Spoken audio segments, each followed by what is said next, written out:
But we got a lot in store, a lot to break down from last night's game. And the elephant in the room, we're just going to address it now. The whole Juan Soto trade last night. I mean, I heard this earlier today, and I totally agree. Did anybody expect anything else? Anything less than what happened last night? Anything? Did anybody expect a different outcome than what we saw last night from the former Padres farmhands? You knew that was coming. Anybody that's ever been a Padres fan for the last 20 to 30 years knew that was coming. The amount of times that former Padres and former Padres farmhands kill the Padres, it's like clockwork. You knew it was going to happen. You knew it was going to happen. So for today's show, I can't go into the show today that upset about the result last night. You want to know why? Because you almost knew it was going to happen before it happened. Everybody knew it was going to happen. Everybody knew that was going to happen last night. You should have put the money on Washington. Or at least put some higher or lower bets on Wood and Abrams and even Josh Bell, for that matter. You knew it was going to happen. So from that perspective, last night didn't really bug me too much in terms of the overall result. Those games happen, and on top of that, knowing the situation, knowing that this entire series was going to be the Juan Soto trade and all the players that they got from the Juan Soto trade and everything like that. All right, let's just get it out of the way. I can't wait. This is going to happen at least a couple of times. And it's going to be people that didn't hear this opening segment. They're going to call in or weigh in the chat. We lost the Juan Soto trade. Yes and no. I mean, this is going to be a trade, as we talked about yesterday. This is going to be a trade that is talked about for the next 5, 6, 7, 8 years, or however long C.J. Abrams and James Wood are in the major leagues. Same thing with Mackenzie Gore. You're just going to have to do that's going to be a discussion topic. I have been in here for less than 5 minutes, and MLB Network has already put up the trade that was the Juan Soto trade. Maybe it's because the Padres and Nationals game is on MLB Network tonight for those that don't have Padres.tv. Then on Black Edit for other people that watch our show internationally and around the country. Tonight's game's on MLB Network. Maybe that's why they're talking about it. But you talk about the Juan Soto deal. Let's just address this now. I'm tired of addressing it because I'm tired of it. I get why this gets brought up all the time. I don't like thinking about things in hindsight. I think it's too easy. It's too easy to do. It's too easy to take knowledge that you have learned over the course of time since an action that you are judging. It's easy to take all that information and then go back and go, they should have done this. It's so easy. I look at that Juan Soto trade and I go, I'd do that trade probably 9 times out of 10. And the only reason why I would not do that trade, and the biggest fear I think a lot of Padres fans had, was James Wood. James Wood was the guy that, if this guy turns out to be great, this is a miss. Because the way he was playing in the minor leagues, and even though he wasn't the top prospect in this particular trade, his size, his comparisons in the outfield, you knew the guy was going to be a really good player. So did the Padres, because, as Darnay Tripp alluded to, and this is information that I have heard before, but that was like the last guy that the Padres wanted to ship off. They wanted to keep James Wood. So start looking over the trade. Like, Robert Hassel III has not been very good for Washington. He was supposed to be a, can't miss guy when they drafted him in the first round. He hasn't really been that. He's been okay. The Padres were okay with letting him go. C.J. Abrams. Again, the conversation about C.J. Abrams was they didn't really believe that C.J. Abrams was that into baseball, at least to their level that they would like. And so the decision came down to, you had two shortstops coming up. The decision came down to C.J. Abrams or Jackson Merrill. And the Padres elected that they were going to keep Jackson Merrill, and so they traded C.J. Abrams instead. You look at the other pieces. I mean, you're going to need it. You're going to have to give up an arm for a guy like Juan Soto.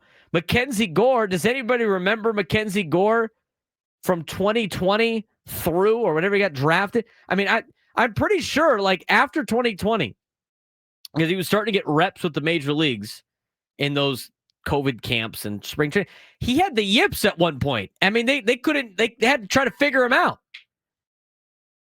And so you look at the players that they have given up for Juan Soto at the time. Again, you got to look at the time that it was made.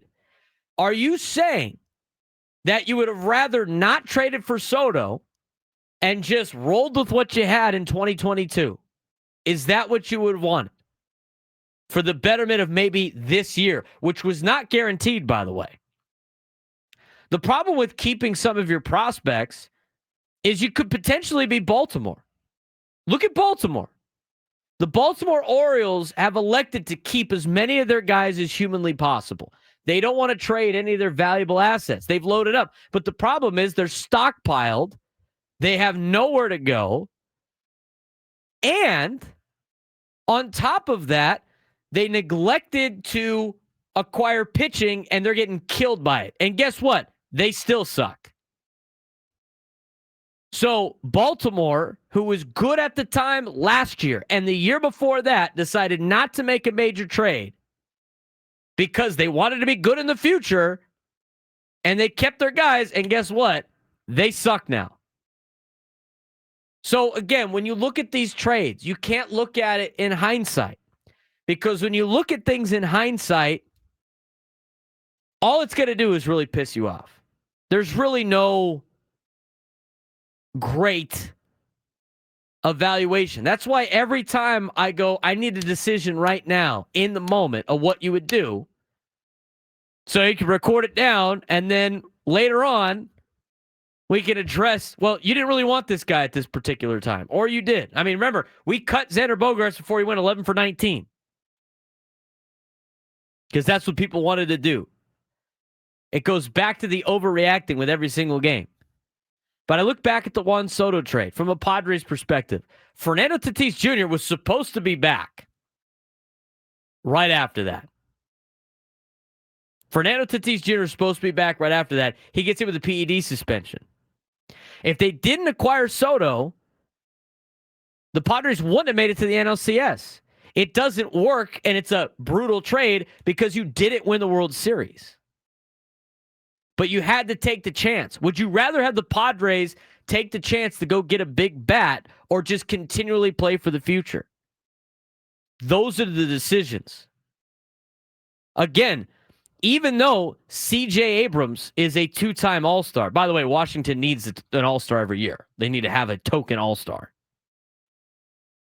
The decision was C.J. Abrams or Jackson Merrill. So answer that. If you think, because one of them was going, if you think it's upsetting that C.J. Abrams is on the Nationals, would you rather have C.J. Abrams and Jackson Merrill? That is the question. The question is not rather Juan Soto or C.J. Abrams. The question is C.J. Abrams or Jackson Merrill. And if you think that you would rather have C.J. Abrams and Jackson Merrill, that's your opinion. But I don't necessarily agree with that. Again, the biggest one was James Wood, but the Padres tried to hold out as long as possible for James Wood because they didn't want to trade him away. I'm not defending the trade. What I'm doing is laying out what the situation was at hand for you to think about what the decision was. The Padres in 2022 were close to potentially winning a World Series. They felt that they were close. They had Fernando Tatis Jr. coming back from injury within 2 weeks. They needed a big bat. They needed a big trade. They thought they were going to go for it, and they went for it. In doing so, they were going to have to give up either Abrams or Merrill. They decided on Merrill over Abrams. They had to give up a pitching prospect. Mackenzie Gore had the yips, and it was so messed up for a long time that the Padres felt okay with getting rid of Mackenzie Gore. You had to throw in a couple other prospects. The big one in the group was Robert Hassel III. He hasn't panned out. And then the last piece that was part of the equation was James Wood. And when the Dodgers started to bid on Juan Soto, remember everybody was upset. You guys all forget this? Remember the trade deadline when the Padres essentially acquired Max Scherzer from the Washington Nationals, and then the Dodgers came in and swooped them up? Well, in order for that to not happen, the Padres had to give up James Wood. What is 2022 like? And I don't like playing what-if games, but if we're going to play in hindsight, what is 2022 like if the Dodgers acquired Juan Soto and the Padres were like, we're going to keep James Wood? What is it like? You know what it is? You're not beating them in 2022. They would have beat you in the playoffs. It would have been the same thing, and the ride that you had would have been gone. You can't take all the good results from the past on some of these decisions and then be upset about it in the future. There's consequences to actions. There's give and take. There's going to be pros and cons. The pros of going after a World Series and acquiring Juan Soto, those were the pros. The con was you're going to potentially lose out on a couple of guys that could help you in the future. And if it doesn't work, because again, you're going all in. You went all in on the roulette table. All in on black, it came up red. But you wanted to be all in. So this is the same conversation that's going to happen every single trade deadline. Do you want the Padres to have to improve their major league roster, or do you want to just keep what you have?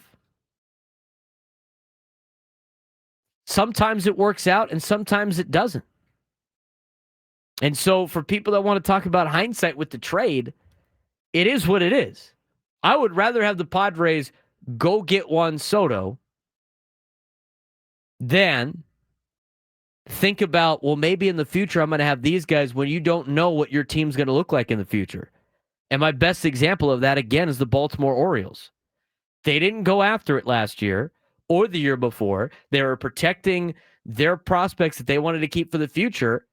And now the future is here, and they don't get off to the good start that they had. And now what do they have? They have a wasted season. Every single year that you have an opportunity to win, you must go for it. You must go for it. And the thing I think from Padres fans is they're so afraid of going back to what the Padres were in the early 2000s and in the 2010s, that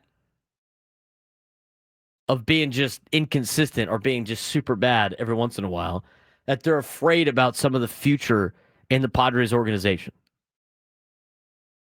I mean, the reality is they need to go after it every single year they can.